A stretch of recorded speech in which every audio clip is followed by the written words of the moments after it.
How to talk with drastically different people without losing your mind, from fact-flinging to story sharing. If you're arguing with someone quite different than you, who does not share your stories and values about facts, you could end up filling yourself with anxiety and getting deeply frustrated. If you see your rival's point of view as dangerous to yourself, your community, or your country, you're also going to be inclined to act more controlling by their strong stance, exhibiting behaviors that seem unlike you. Doubling down on your existing approach may end up making the situation and your relationships worse. It has for me in many situations. If you want to make a difference and affect change, it will require approaching things in a way that is effective at accomplishing your goal. And to be effective means to better understand the real dynamic at play. From personal experiences, research on helping people get out of cults, and the study of evil propaganda, I've discovered how facts often don't matter because information we receive is nested inside the story we tell ourselves, or if you prefer, differing words, beliefs, perspective, paradigm, or worldview. Stories and beliefs make facts relevant or irrelevant to us. If a house is burning down across the world, it's not relevant. If it's my house that is burning, it's urgently relevant. That's because of our values and the story we tell.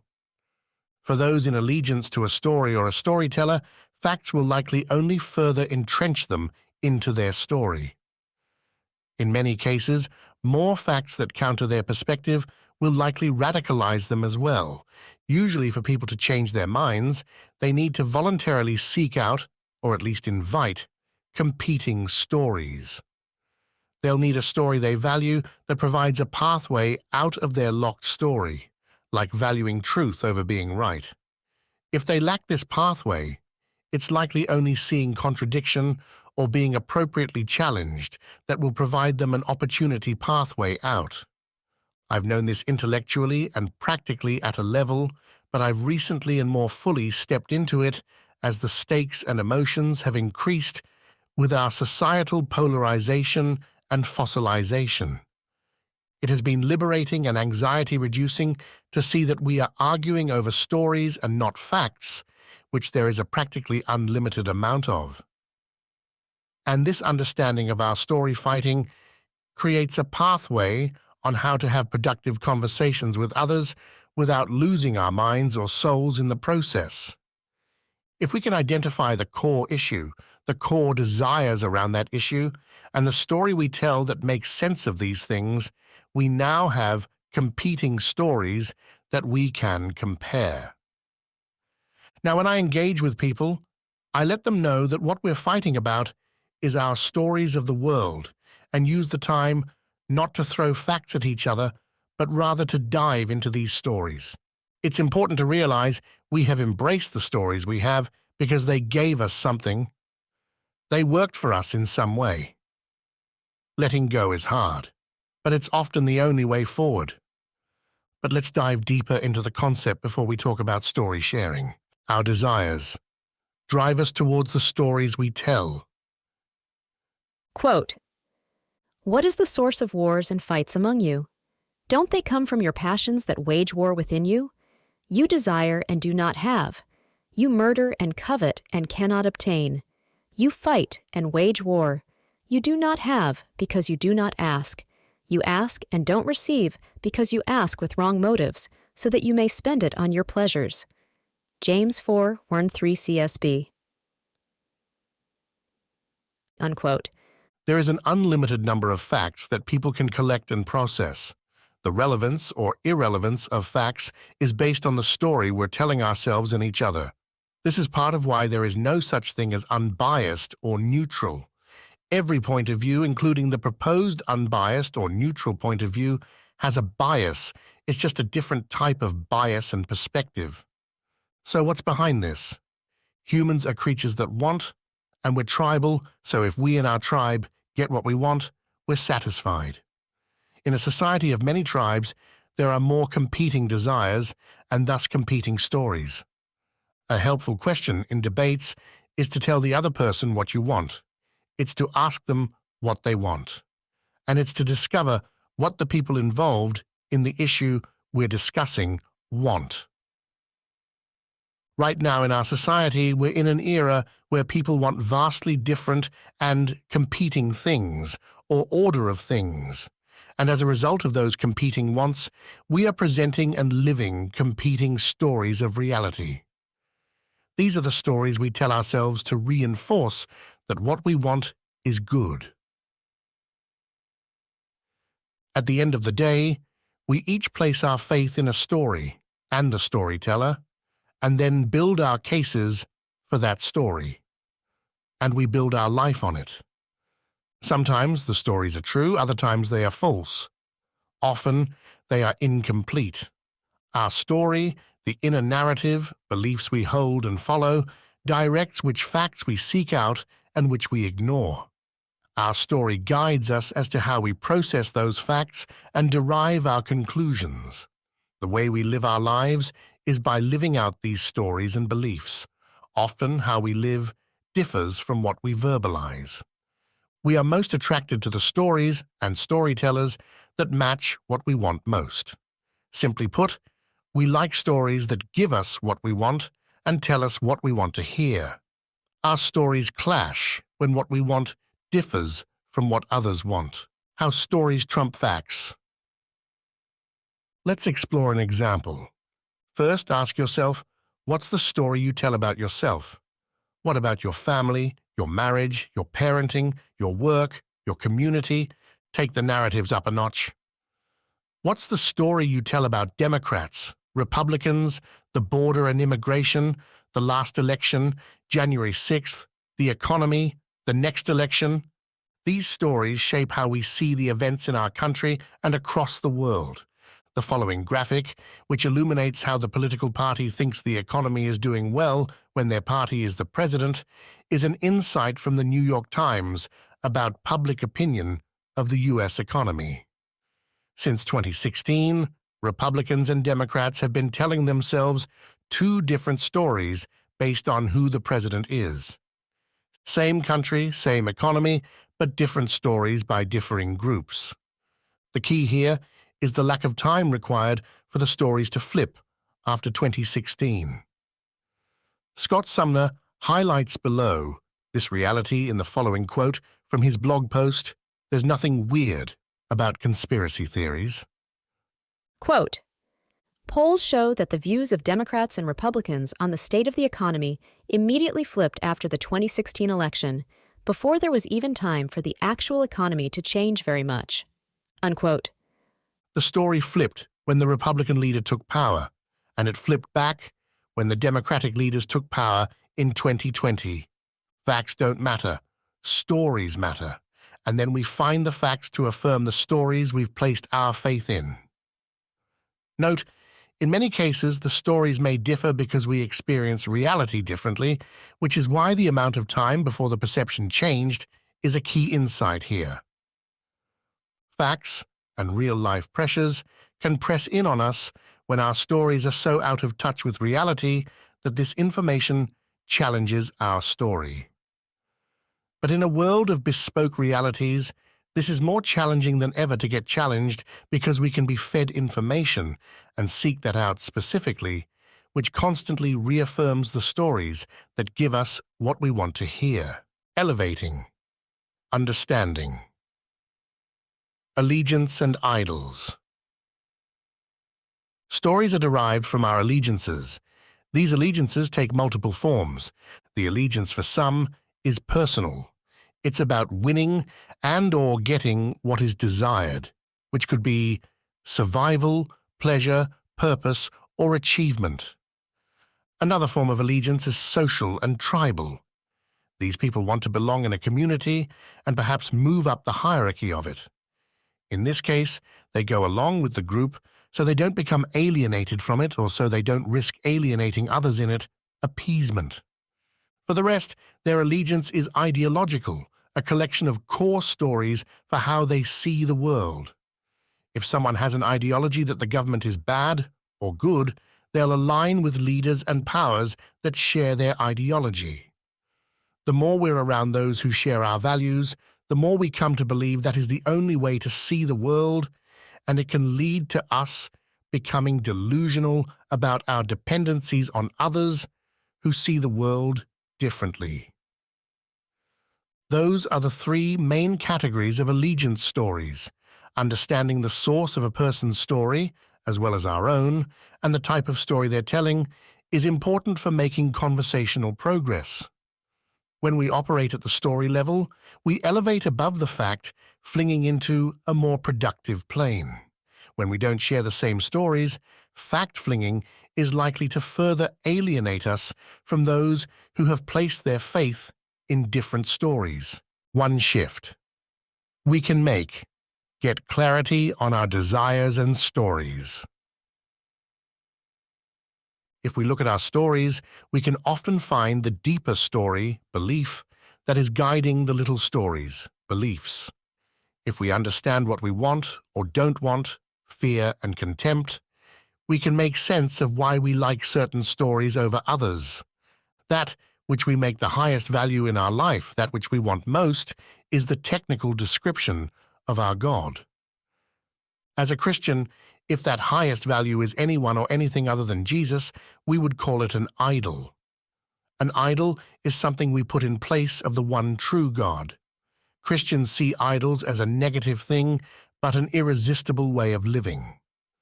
Whether you look at it that way or another, it's invaluable to understand that what we place in that highest position drives the stories we embrace and tell. It will be hard to have conversations with others at the story level if we fail to understand our desires, allegiances, storytellers, and stories. So before you start talking stories with others, get clear on your core story and the story layers that build on it. When we do this, we can rapidly move to the core issues and have productive conversations with others. Here are some more tips on how to do that. 3 ways we can make conversational progress with others who live different stories. Sharing our stories and testing these stories is how we can make progress when it seems like we're gridlocked. We often make our claims with the assumption that our story is obvious, but that is not always the case. It's less the case these days. Operating with fewer assumptions will enable us to talk at the story level. Here are some ways to do it. 1. Story sharing. What's your story, and here is mine. Quote, "If we can establish that common ground, namely that all of us are plurals, then that will allow us to frame people with whom we potentially disagree as people with backstories that we should try to understand. We should try to understand because they have something to teach us about what it means to be human." Irshad Manji, How to Persuade Your Enemy, The Good Fight with Yasha Mounk. Unquote. Sharing can go either way. We can share our wants and stories with the person we're talking with, or we can learn about their wants and story. Often when we see the tip of the iceberg, there has been an extended journey that led them to the place they're at. Same for us. Without both sides understanding each other's stories, it can be hard to empathize and hard to find ways to collaborate. And often, the initiator usually has to be the one to go first. The next time you engage with someone who sees the world so dramatically different, figure out their story and who is telling those stories. Discover their allegiances and why they value those storytellers. Tell them about your allegiances and how your story guides you. A conversational starting point. Tell me about the journey you went on that led you to that perspective. 2. Story exploring. How does your story work here? And here's what my story predicts there. It's powerful to understand someone's storyteller and story, but it doesn't have to stop there. Place yourself in their story and explore. This is called cognitive empathy. Once you're in their story, ask about the things that don't make sense. For example, I've gone into the story of others and saw a difference between how they are acting versus how I would act if I believed what they believed. This difference is a way to explore the story and learn more details. This exercise has helped me to more deeply understand the story and that person's unique considerations or limitations. And if their story is problematic, this exercise can help find blind spots, of which some will be open to hearing and others not. At that point, they can further develop their story into a more complete one that addresses the blind spots if they so desire. Or it can provide an opportunity for them to shift out of their story into a better, alternative one. Another way to explore stories is to share our story and open it up for scrutiny. I'd recommend starting in safer environments, but then working towards sharing it with actively antagonistic folks, assuming you want the most true story, which not everyone wants. The strongest stories will sustain the most difficult of challenges, so this approach is putting your story to the test.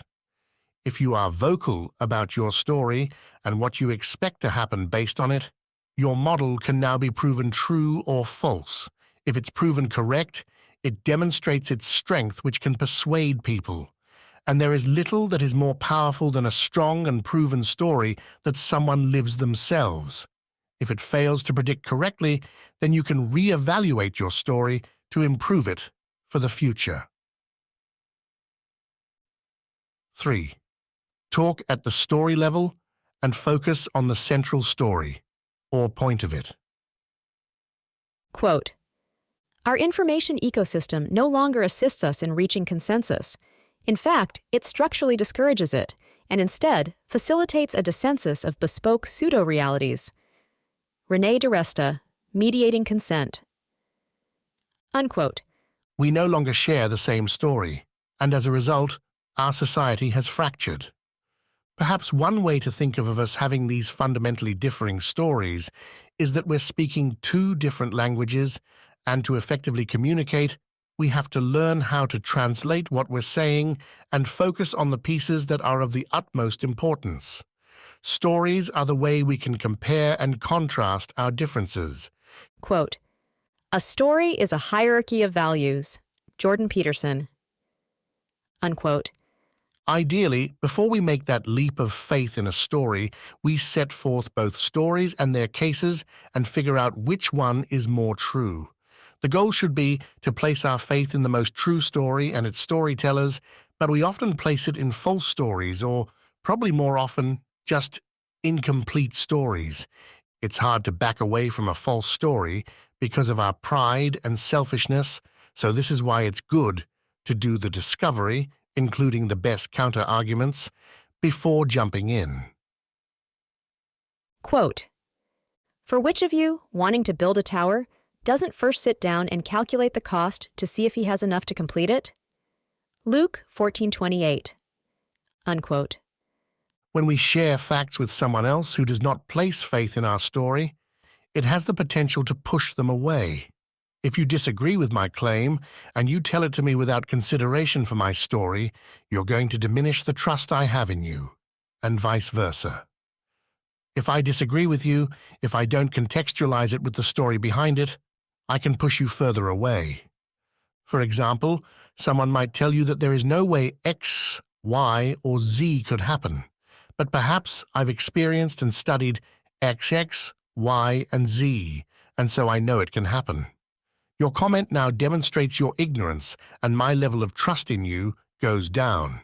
If instead you said that I don't believe XX, Y, and Z could happen based on A, B, and C, you still make your claim, but you maintain credibility when you step back from certainty and open up the conversation for both people to add more information and expand their stories to more complete ones.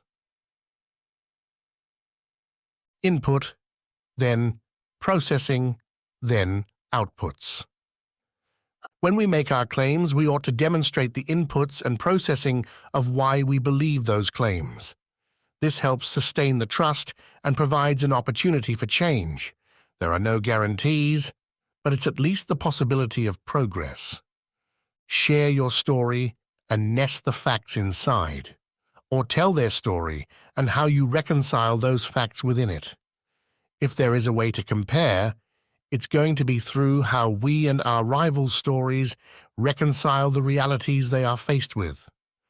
If someone says something we disagree with, don't just simply say the opposite or throw competing facts at them. Instead, contend with the central issue and lay out the story and reasons you see it differently. Share your story of how you got to a differing conclusion. And at the end of the day, it's only the real-life effects that may stir change. Since our way of life, the way we live in reality, is an extension of our story, reality also serves as a test to our story. And often it's not until certain crises that it's brought to the limit or beyond its limits. In his book, One True Life, The Stoics and Early Christians as Rival Traditions, C. Kavin Rowe explains what this moment looks like. Quote, "A second-century Roman discovers that Christians will care for the sick and dying in the midst of the plague, while Galen, a Roman doctor, and his troop flee from the ravages of death to their villas in the hills. In this case, Christian nursing practice could begin in a crisis.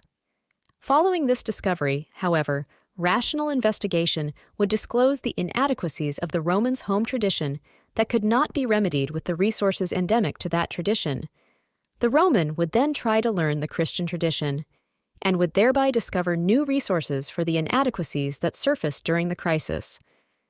The subsequent narrative provided by the Christian tradition would then make sense of both the reasonableness of his former traditions, belief about sickness and death, and its inadequacy in the face of Christian care for the dying during the plague." Unquote. The idea with conversation is that we can simulate these types of scenarios so that we can learn and grow before we face the crisis. But for people, most of the time, it's likely going to require a real crisis before they will contend with these issues. But while this may be what happens later on, we do have the opportunity now to plant seeds for those future moments and to receive seeds from others. If we recognize that it may not be until the crisis, when we live out our story in that crisis, that the opportunity to change will come about, it can help us to contextualize events so we can proactively act now and know how we can effectively respond when things come our way. It is a high bar to set for affecting change, and for many, it may cause despair. But ultimately, what emotions and feelings the realization causes are based on our core story. And as our stories diverge, and as we go deeper into our respective stories, the gulf between us in society grows larger. And it can be daunting to have such a large chasm of education to simply provide the foundational layers to even have a discussion. But it's something we must do if we're to talk with those who are so different than us, planting seeds. For later, crisis and contradiction. Provide opportunities to change. When we reach unknown zones and trek through crises, we're often more open to change and opportunity. Sometimes we may plant seeds with those we love and care about, but often it's not until a personal, family, community, societal, or global crisis that those seeds have a chance to grow, or if they have grown, to be seen as sprouting out. The nice thing about talking at the story level is that we spend less time fighting because we know what will make a difference and what won't. And we don't waste time on what won't. And that preserves the relationship and builds trust. Ideally, it fosters curiosity. This can certainly be challenging when the story people tell affects us directly or indirectly. When authority figures have drastically differing stories, that can cause us or those we care about harm. It's scary. In these cases, we are inclined to take control and assert power to change things. For us to properly integrate that controlling impulse will require that we live out our stories in the realm of responsibility we operate, and also to trust something or someone greater than ourselves. For me, that trust is in God to fill the gaps that come. When things are out of control, I have to trust the outcomes to God. It's beyond me, but it's not beyond Him. That is a story I tell myself, and I also believe it is a true story, nested in my core story, which Karl Barth powerfully conveys in the following quote from 1935, in speaking about the Christians following along with Hitler and the Nazis. Quote, "Let me emphasize only one fact. Christ believed he could not bring real and genuine help to man except by dying for him." Unquote. Every aspect of my life is derived from that story's starting point, and it's a story that continually transforms how I operate in the world and the stories that inform it.